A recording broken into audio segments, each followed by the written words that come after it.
This week on Business Brief, we hear about how new state laws and the end of some federal programs will affect energy prices.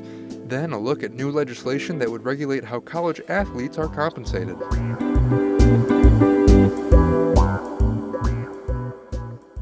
Welcome to Business Brief, Missouri Business Alert's podcast focused on the business news and issues shaping the state.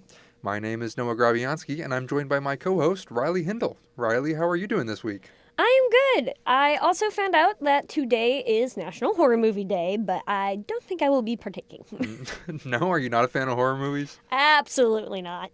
The closest I can get to something like that is Hocus Pocus. I tried to watch The Descent once and didn't even get through the whole movie. I mean, those are very different movies. Well, yeah, but I can't relate personally. I honestly might go home tonight and throw on, Alien or The Thing or something. Well, you know what? Have fun. Have fun with that one. But you know what's not horrifying? What? Our show. So let's get into some headlines. Yeah, let's get into some headlines.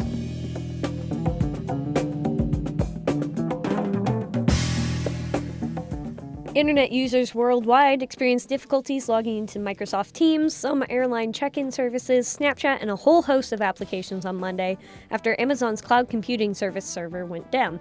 An issue with Amazon Web Services' domain system was cited as the issue. The day-long outage raised concerns about the concentration of critical internet infrastructure in the hands of a few companies and the vulnerabilities of those systems. The U.S. Department of the Interior intends to fire at least 2,000 employees, according to documents filed Monday after a judge ordered a temporary restraining order against the layoffs. The layoffs would affect almost every employee at the Columbia Environmental Research Center, where for 60 years scientists have studied ecosystems, animals, and toxic chemicals. Former employees worry that endangered populations the center works to repopulate would have to be euthanized.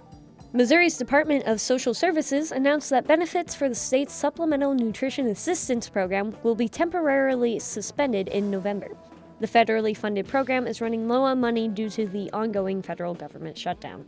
Officials worry that the USDA's Special Supplemental Nutrition Program for women, infants, and children is also running low on funds.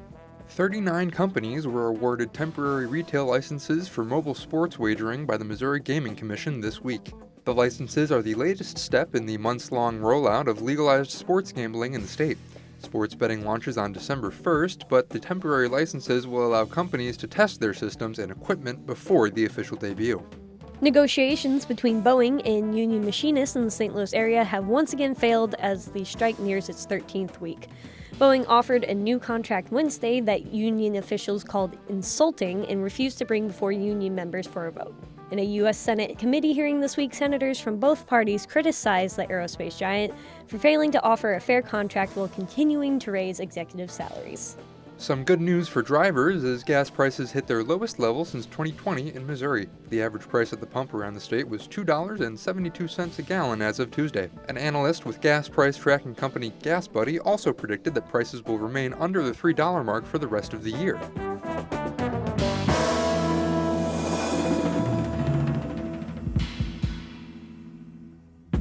Our first story this week takes a look at the impact a new state law is projected to have on energy prices in Missouri. Oh boy, are rates expected to go up again?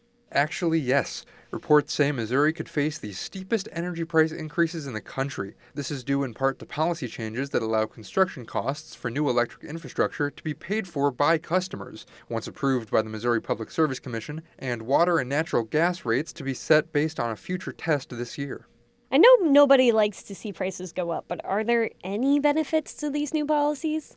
That's what reporter Charlie Duffin wanted to look into. He spoke about the effects of the new energy policies in a conversation with Michael Sykuta, an economist and associate professor in the Division of Applied Social Sciences at the University of Missouri. Here's part of that conversation.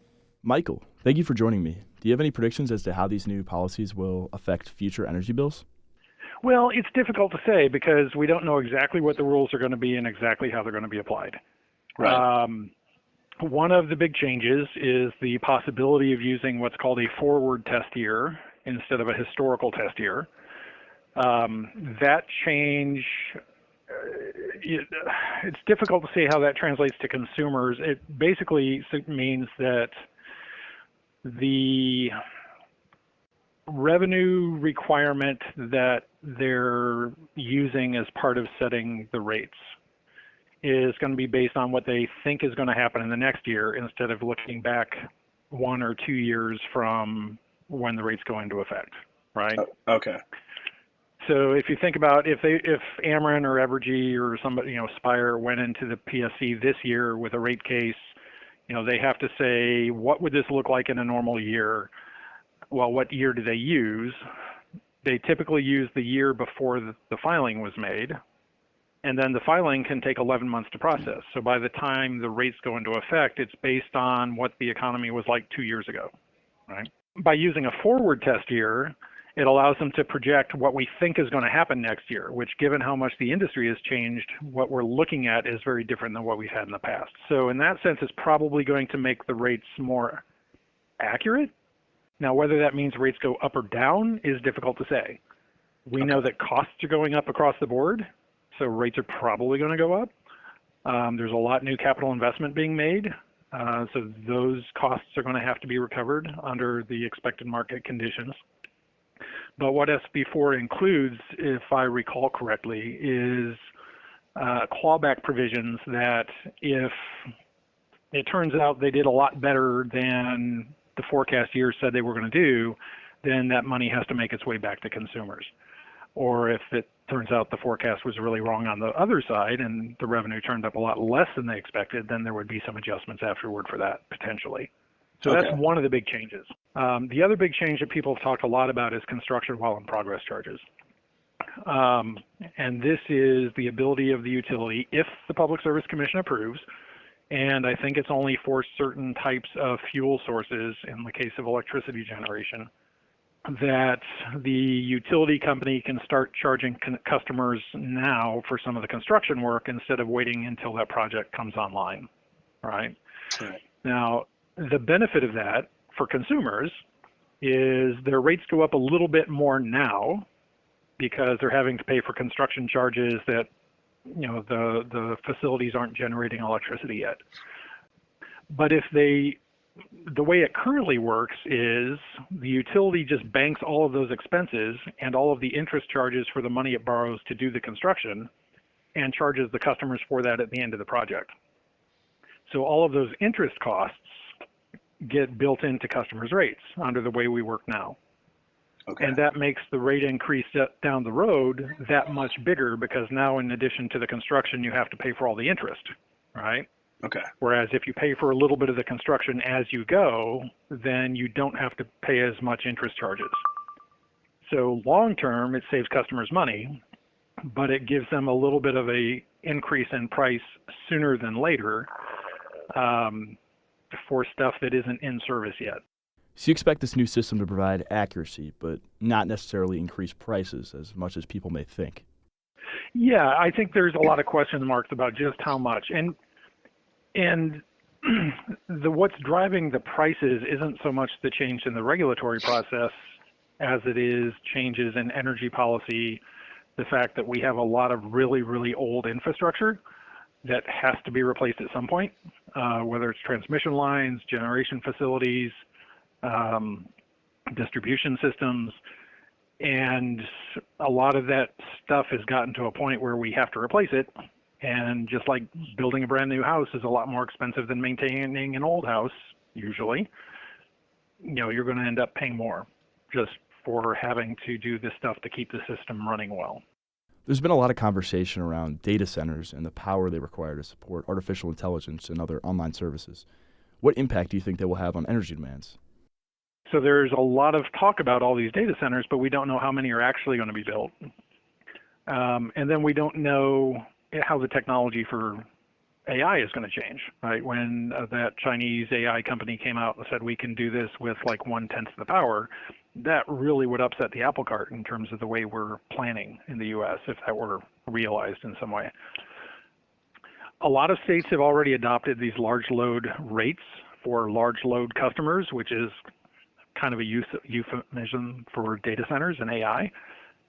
And the attempt is to try and enter into long-term contracts so that these large load customers have to pay the cost of developing the infrastructure to serve them, right?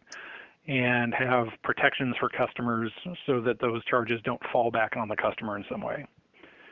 Now, are those going to be perfect protections? No. There's some small chance still that customers are going to end up eating the cost of some of these activities if the data centers or the AI doesn't come in the way we expect it to, or doesn't stay as long as we expected it to. But I know, at least in the rate cases I've seen discussed, there's a lot of talk about how do we enter into long-term contracts with these big users that protect the financial interests of the utility and the existing customers, not to have to deal with as much of the risk of the cost of serving these large load customers. Have a good one. Thank you so much. You too. Take care.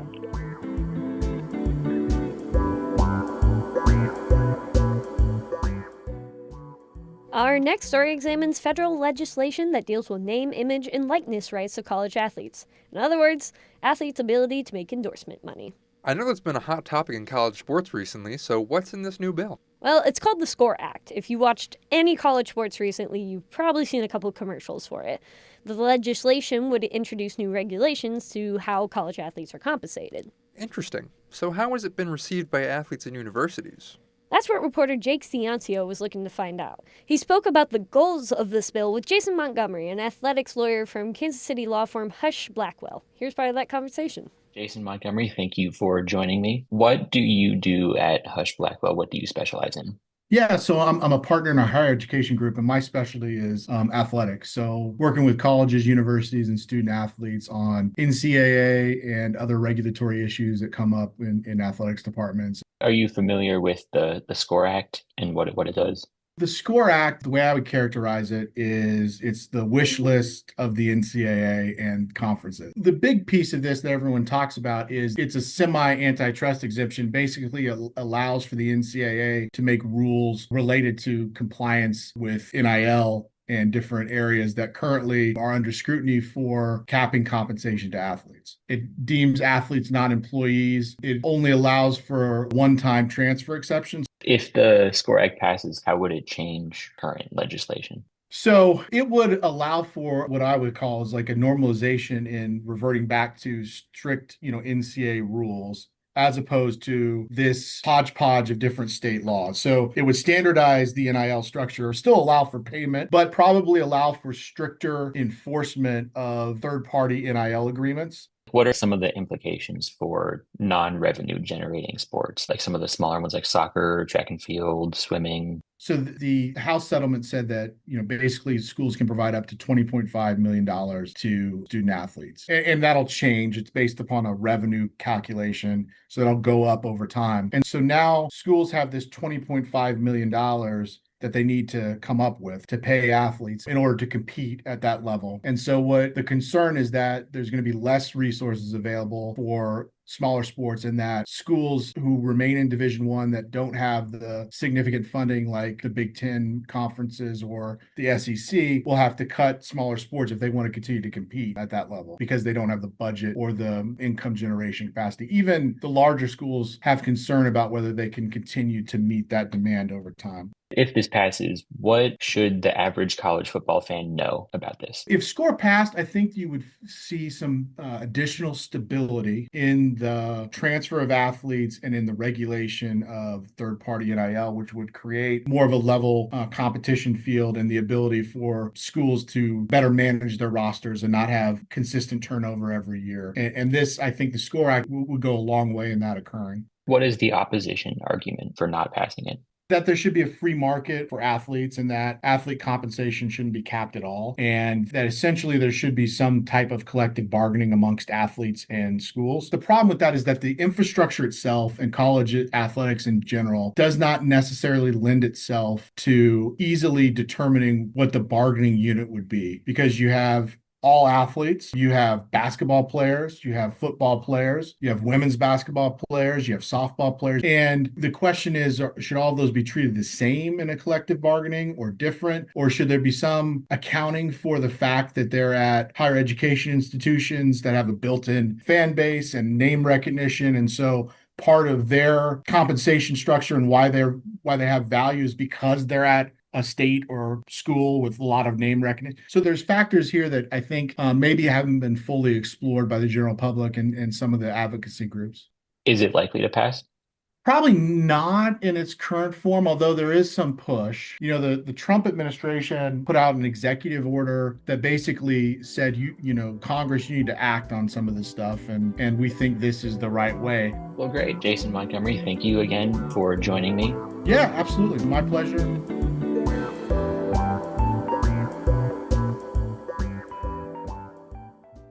And now it's time for us to get into our words of the week. Riley, what's your word this week? My word is postal pains. Uh-oh, that sounds like there's an issue with the mail. Nailed it on the head.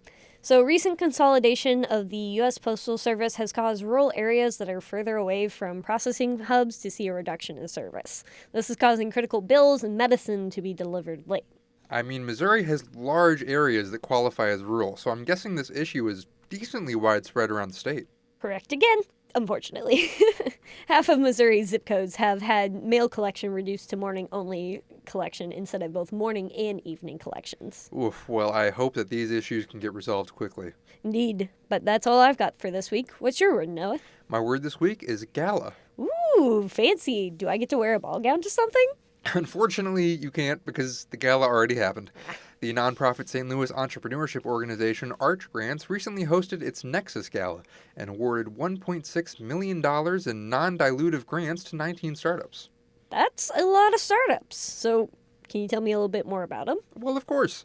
13 of the winners were St. Louis-based companies. The other 6 are from across the country and around the world. The winners range from a company that has ambitions of, quote, revolutionizing the embroidery industry with artificial intelligence, to a startup that makes high-protein cereal from chickpeas, and a business providing data-driven meal plans for pets. Huh. Cereal from chickpeas. That's a new one. But it sounds like a pretty diverse group. I'm curious as to what's next for the out-of-state winners you mentioned.